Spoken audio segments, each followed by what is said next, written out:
Yun, magandang araw mga bossing. Medyo umuulan dito, natin try yung yung unit ni Sir John Marvin.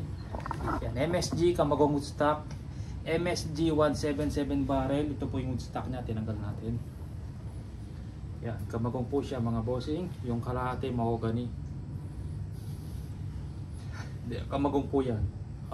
Talagang may kanya na Camagong. Yung iba may brown tapos dark brown, tigre. Yan. Ngayon try natin. Natune ko to na 840 fps, tapos sa likod ko sinun. Maganda siya tumama. Maliit lang yung groupings mga bossing. Ngayon medyo umaambon. Dito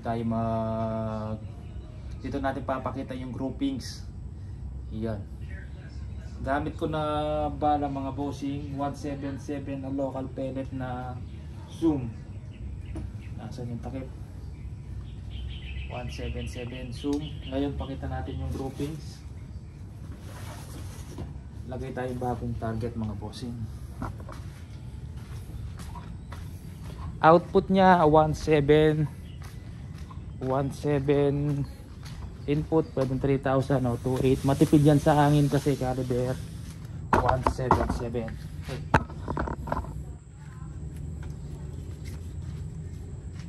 Yan, walang tama, malinis mga bossing.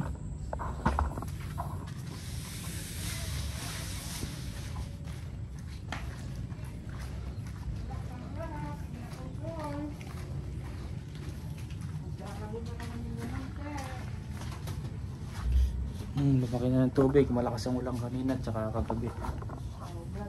Sige. Yan, matipid sa hangin siguro kaya pumutok nito ng mga 100 shots kasi 177 maliit ang bala, hindi kailangan ng malakas na power dito kasi yung bala niya magaan po mga bossing.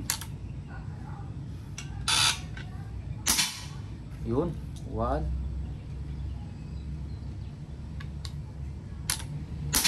2, yun pa rin. Inahawakan ko kasi saktong ikpit lang to mga bossing kasi minsan pag kinasa mo gumagalaw, tumataas yung tama. 3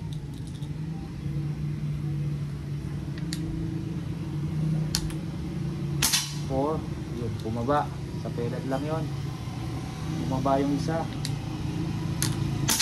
5, bumalik yun, may isang pliers, 5 shots pero malapit lang, konting baba lang.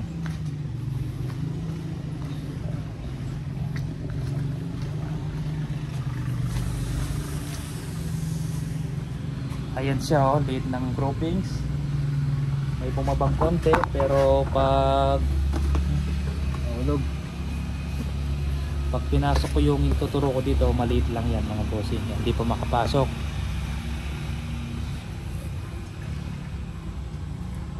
Yan yung bumabang isa, oh. Yan, bumaba pero ganyang kakaliit yung groupings. Yan, 5 shots. Regulated PCP, caliber 177 MSG, 840 fps pero pwede pantaasan ni sir. Yan. Ang kagandahan lang po niyan, may adjustable power. Gusto mo magpalit, nagsawa ka sa 177, palitan mo ng barrel 16mm, pasok na po dyan. Lalagay mo na lang, iikpitin mo na lang yung dalawang tornilyo dito, adjust ka sa power.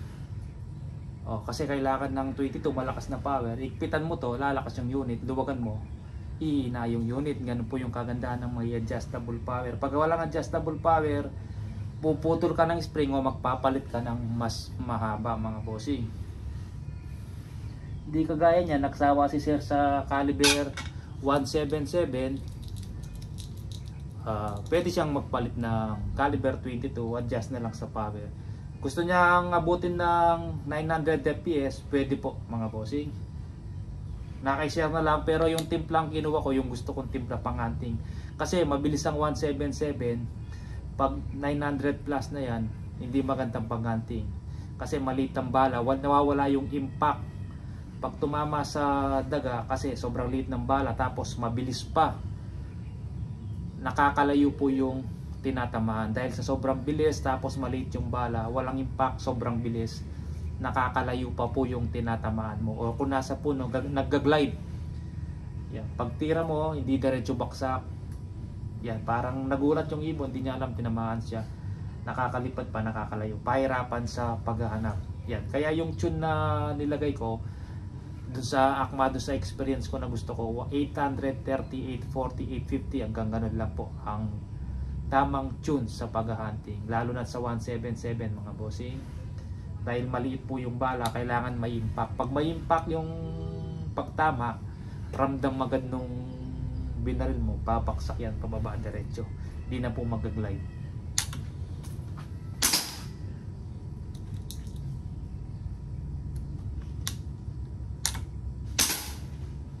Yun o.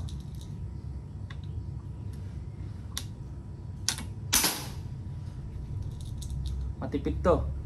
Mga kahit 100 shots kaya nito kasi 177 nga. Yun, maganda siya tumama. Pakita natin. Yan, scope na lang. Yung scope talaga, dapat talaga yung one piece na scope yung nakikita nyo pa ganon. Kasi 3 inches lang yung receiver eh. Kailangan yung scope mo dito, ay yung mount mo one piece. Yan, pangatlong unit po to sa MSG. Sunod-sunod na po yan. Tapos yan, iba-vlog natin kada may matapos mga bossing. Ito kay Sir John Marvin. Yan. Kukunin niya dito mga bossing September 5. Yan, pwede nang kunin sir, okay na tumama, na-tune na natin, maganda tumama. Kahit sa likod sinubukan ko, okay din tumama. Yan, wala nang available na ganito, 20 pieces, naka-reserve na po lahat mga bossing. Sige po, maraming salamat po.